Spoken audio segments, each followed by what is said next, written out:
जी नाजरीन, दफ्तर इत्तेहाद welfare society dub Azad Kashmir, ये वो दफ्तर था जो चंद दिन पहले अपने अमली सूरत में ज़हूर पजीर हुआ और साथ ही इसके जो प्रोग्रामात थे, जो मंशूर था, उस पर अमल दरामद होता हुआ हम बहुत कम वक्त में देख रहे हैं। ये पहली समाजी तंजीम है जिसने कम से कम वक्त में अपने मंशूर पे अमल करना शुरू कर दिया।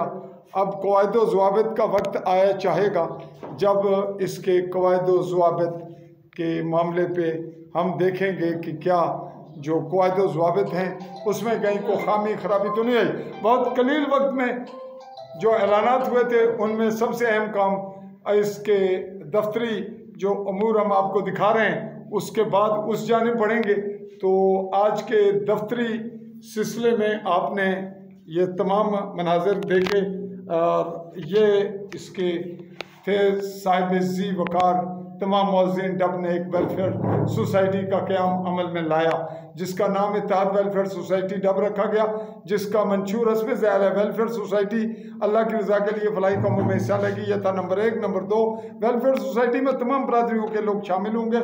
नंबर 3, इस सोसाइटी का मकसद किसी भी सियासी पार्टी से ना होगा। नंबर 4, डिस्पेंसरी को मुकम्मल बहाल रखना, इसकी मुमकिन ज़रूरियात को पूरा करना शामिल है। नंबर 5, कॉलेज और स्कूल में नादार बच्चों और बच्चियों की किताबों और स्कूल्स की ज़रूरत को पूरा करना। नंबर 6 है बेवाओं की मदद। और नंबर 7, वेटनरी हैवानात यानी हैवानात का जो हॉस्पिटल है, छोटा डिस्पेंसरी, उसको फाल रखेंगे।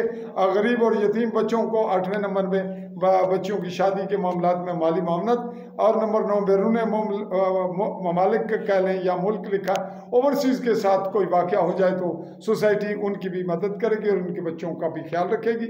और यूँ कहिए कि 10वां इसका गांव में कोई बंदा लाइलाज बीमारी में मुब्तला होगा तो उसके इलाज मुआवजे का बंदोबस्त करेगी। ये रहे जी वो इसके जो एजेंडे में रखे गए, जो इसके मंशूर में हमने उनका तस्करा अगरचे ज़रूरी नहीं था हमने किया।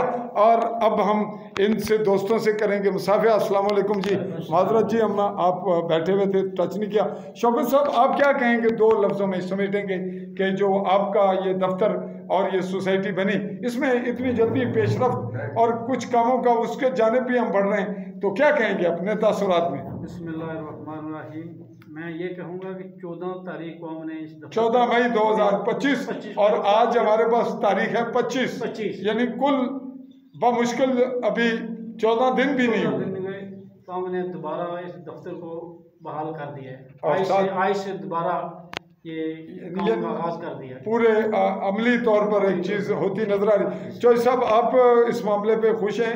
जी अल्हम्दुलिल्लाह जी, ये बड़ी कमाल काम है। ये तो हर बंदे का फर्ज भी है और इंशाल्लाह इसमें जितना भी तावन हो उसका हम जरूर करेंगे इंशाल्लाह और इसको चलाएंगे इंशाल्लाह। जी माशाल्लाह। शौकत शकील साहब मुखातिब रहे। राजा अख्तर साहब, आप बड़ा किरदार भी हैं और हम आपको देख रहे हैं कि आपकी जो ख्वाहिशात थी, काविशें थी, वो रंग ला रही हैं, तो माशाल्लाह आपको भी मुबारक हो जी। राजा अदनान साहब माशाल्लाह एक बड़ा किरदार रहे हैं इस मामले पे, तो हम आपको भी जी मुबारक देते हैं। जनाब तो गोंडी भी हो जी इस दफ्तर में, बिल्कुल साथ आपकी दुकान है, तो क्या नाम है आपका? हाशिम अली। हाशिम अली साहब, तो आपके क्या तासुरात हैं? मैंने बहुत अच्छा काम इन्होंने स्कूल में वाटर कूलर लगाया, अस्पताल में इन्होंने टेंडर डाला हुआ है, तो बहुत अच्छे काम, यानी काम शुरू हो गए ना? शुरू हो गया। और अभी इसको बमुश्किल यूं कहें कि 10 दिन भी नहीं हुए उस सतह पर, उस हवाले से। जी राय साहब, आप भी ज़बरदस्त जी। जी नाजरीन, अब आपको हम लिए चलते हैं एक झलक इसके जो काम जिन पे इम्प्लीमेंट हुआ। फिर हाजी गवर्नमेंट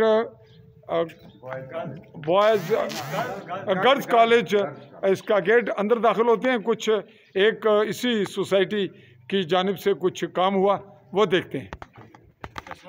जी नाजरीन, ये रहा जी कूलर, वाटर कूलर जो इस सोसाइटी की जानिब से इस वक्त इस पर बिल्कुल काम मुकम्मल हुआ जा रहा है। अस्सलाम वालेकुम जी। जनाब, ये इस बारे में क्या तासुरात देंगे? अपना नाम भी बताइए। जी, मेरा नाम मुनीर अहमद है जी, और मैं इस कॉलेज इंटर कॉलेज में चौकीदार सर्विस कर रहा हूँ। ठीक है। ये सर बच्चियों के लिए जो है ना इत्तेहाद वेलफेयर सोसाइटी ने बहुत अच्छा काम किया। ये पहली दफ़ा कूलर हमें मिला है और बच्चों को जो है ना सर ठंडा पानी पीने के लिए गर्मी में जितनी शदीद गर्मी है ना इसमें सर बहुत बड़ी पानी नियामत भी है और ये कूलर बड़ी नियामत है सर। जी नाजरीन, Raja Sarwar Khan government girls college डब, तहसील स्मानी, ज़िला बिम्बर आज़ाद कश्मीर। तो ये राजा सरदार खान। तो चलिए आज का अगला इसी जो सोसाइटी के हवाले से एक और प्रोजेक्ट उस पर चलते हैं। जी ये नाजरीन फिल्ट्रेशन प्लांट जो भी इस वक्त अमली तौर पर काबिल यानी चल रहा है और काबिल अमल हो चुका है। इसमें जो खराबियां थी वो दूर करके इसको बिल्कुल फाल कर दिया गया है। इसमें राजा फारूक का मेन किरदार है जिनके ये कंट्रोल में है। जी हम बढ़ रहे हैं हॉस्पिटल की जानिब। जी नाजरीन, ये रहा वो लेंटर बिल्कुल फ्रेश, जिसको हमने चंद दिन पहले जब ये तंजीम खड़ी हुई है सोसाइटी तो मैंने वॉच किया था जब ये टूट फूट का शिकार थी। और अभी आज 10 यानी 11वां दिन है जब आप इसको देख रहे हैं कि ये अमल दरामद होने के बाद एक खूबसूरत तरीन बिल्डिंग की छत का नमूना पेश कर रहा है। हॉस्पिटल यानी डिस्पेंसरी, जहां एक लेडी डॉक्टर की अपॉइंटमेंट है वज़ीर आज़म चौधरी अनवारुल हक की वजह से। उनकी खिदमत, उनके एहसानात, आवाम के लिए उनका सोच, उनका रवैया। और इसी के साथ हम यहीं से आपको झलक दिखा रहे हैं कि यहीं से आपको नज़र आ रहा है कॉलेज, गर्ल्स कॉलेज, और गर्ल्स कॉलेज के साथ आपको फिल्ट्रेशन प्लांट भी नज़र आ रहा है और साथ ही बैक साइड पे दफ्तर। क्या ही कमाल सिलसिला है। तो जैसे कि आप और हम सब देख चुके हैं और इस रिपोर्ट में आपको सब कुछ इज्तिमाई तौर पर मैनेज किया हुआ नज़र आ रहा है कि दफ्तर की भी क्या कमाल। और फिर दफ्तर के साथ जो पहला काम था ज़रूरी वो इसी का था, जहां हम जिस स्पॉट पे खड़े हैं कि यहाँ हॉस्पिटल या डिस्पेंसरी में नई तामीर बिल्कुल मुकम्मल, छत के जो ख़तरात थे वो ख़त्म हो गए, नीचे का तमाम मामला महफूज, और इसके साथ फिल्ट्रेशन प्लांट वो भी इम्प्लीमेंट हो गया। उस पर भी बड़ी रकम इन्वेस्ट हुई राजा फारूक की वसातत से वो, और ये तंजीम के प्लेटफॉर्म से लाखों रुपए की इन्वेस्टमेंट के बाद ये लेंटर पड़ गया। आज इसको 14 मई के बाद आज 25 मई में हम ये रिपोर्ट बना रहे हैं। और साथ ही स्कूल में आपने देखा कि वहाँ पे जो एक बाकायदा पानी की सहूलत थी वो भी वहाँ अवेल कर दी गई। और अब ये आगे बढ़ रहे हैं और अब तक की खिदमत को न सिर्फ मैं बल्कि हर देखने वाला इस तहसील स्मानी, इस हल्का स्मानी में जितने लोग जो स्टेक होल्डर्स हैं पॉलिटिकल, उनके लिए भी ये बाइस तकलीद है। अगर मैं तनकीद करूँ तो मुनासिब नहीं, तामीरी तनकीद यह है कि वो समाजी खिदमत करते हुए सियासत करें। यहाँ पे बिल्कुल गैर मुतासिबाना और गैर सियासी एक फ़ाल किस्म की तंजीम है इत्तेहाद वेलफेयर सोसाइटी डब, जिसने कमाल कर दिखाया। लाखों रुपए के जो लेंटर हैं उसकी कार्रवाई मुकम्मल नज़र आ रही है आपको। और इसी तरह बैक साइड पे आपको वो जो गर्ल्स कॉलेज है उसमें भी, और साथ ही फिल्ट्रेशन प्लांट, साथ दफ्तर की पोजीशन। ओवरसीज़ की हम बात कर रहे हैं, ये उन्हीं की मुनासबत से हुआ जो डब के ओवरसीज़ हैं, लेकिन डब के ओवरसीज़ के साथ जो उनके दोस्त, उनके जानने वाले, और जो हमारे इस वीडियो क्लिप को देखने के बाद इससे पहले जो हमारी रिपोर्टिंग है उसको भी देखा उन्होंने, और आज का ये रिपोर्ट देखने के बाद मेरा ख्याल है कि इससे भी ज़्यादा बड़ी रकूम हमें इस डब के लिए मिलेंगी, ताकि हम यहाँ के जो बाकी स्कूल हैं उनमें जो बिल्डिंग्स हैं उनके मामलात भी हल कर सकें अपनी मदद आपके तहत। वहाँ के पानी के मामलात, उनकी चार दीवारियाँ, वहाँ के पौधाजात, वहाँ के बच्चों के फर्नीचर।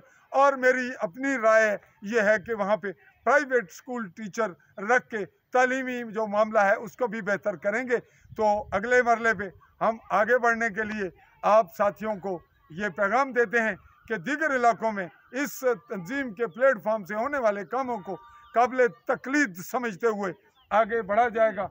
जैसा कि ये एक आप टैंकी भी देख रहे हैं, वाटर टैंकी, ये भी यहाँ अवेल कर दी गई है, और पानी का तमाम सिलसिला जो सबसे बड़ी इंसानी ज़रूरत है वो पूरा करते हुए ओवरसीज़ को हम राजा हसनैन की जानिब से इस तरह से ये एक झलक हम फिर दिखाते हैं आपको। ये पड़े हैं हमारे पास सोलर, तो अगर ये कमी होगी, ये सोलर की कमी भी दूर होगी।